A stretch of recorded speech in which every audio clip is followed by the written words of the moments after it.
Disclaimer. This video is my own opinions. If you've got your own, make sure to leave a comment below. Please at least be civil. So, I'm finally back, you guys, and this is going to be my first video on this channel. I do have previous videos on this channel, but some of them might not represent my current views to their fullest.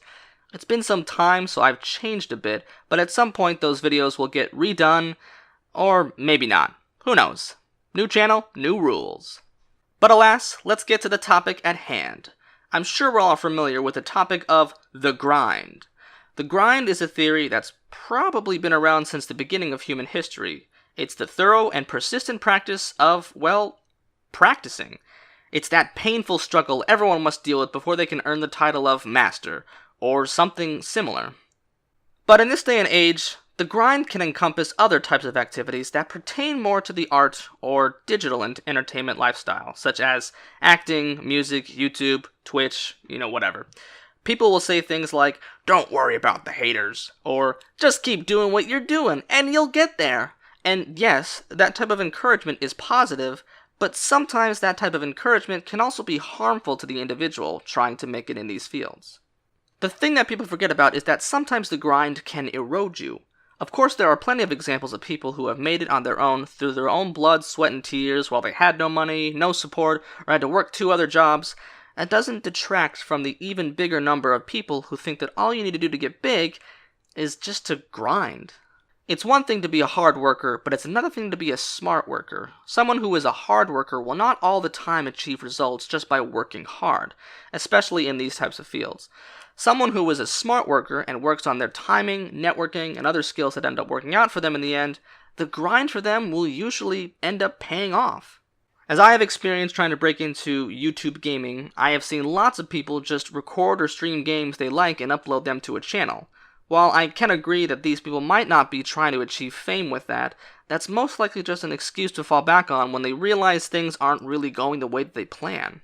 The problem with using the hobby excuse is that it doesn't really logically make sense when trying to gain happiness while doing this stuff.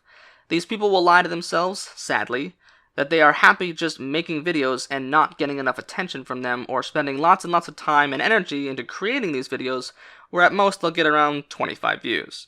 One of the primary points of making YouTube videos or streaming on Twitch is to entertain audiences, and people who have their own channels like to just make content that they like to make. But that's not really how most big channels gain their popularity. Most channels made content that the audiences liked, and then later on, after they had a big following, changed it to something that they liked doing.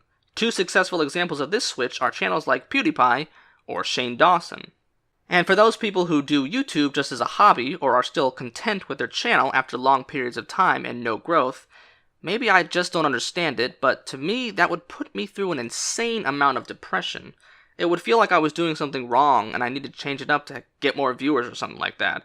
In my opinion, more viewers to your channel equals more happiness, because you'd have the success and support of lots of people, and you'd have more people to connect with and talk to than if you were a smaller channel. I also understand that getting big on YouTube is not overnight, but unless there's a substantial amount of growth, it just seems like it wouldn't hurt to try and work on making videos to get more people to come to your channel, instead of making videos that you like to make, or that are just part of this grind that everyone likes to talk about. There's probably some examples of channels out there that spend many years without any subs or followers, and then they get popular somehow, but those guys are the exception and not the rule. So the truth is, it's not that probable that one of you will become like them. Sorry. I know in one of PewDiePie's videos he talks about a 77-year-old man who uploaded for 12 years, and for all that time, he only had 131 viewers. Although when Pewds talked about him in a video, he gained a lot of subscribers, and at the current time of recording this video, he has over 150,000 of them. Too bad we all don't have the biggest YouTuber in the world shouting out our channel. It would be a lot easier if we did. So, Pewds, if you're watching, you know what to do. But anyways, that's gonna be it for this video. Make sure to leave a like if you enjoyed it, and subscribe and hit that bell if you want to see more. I'll see you guys in the next video.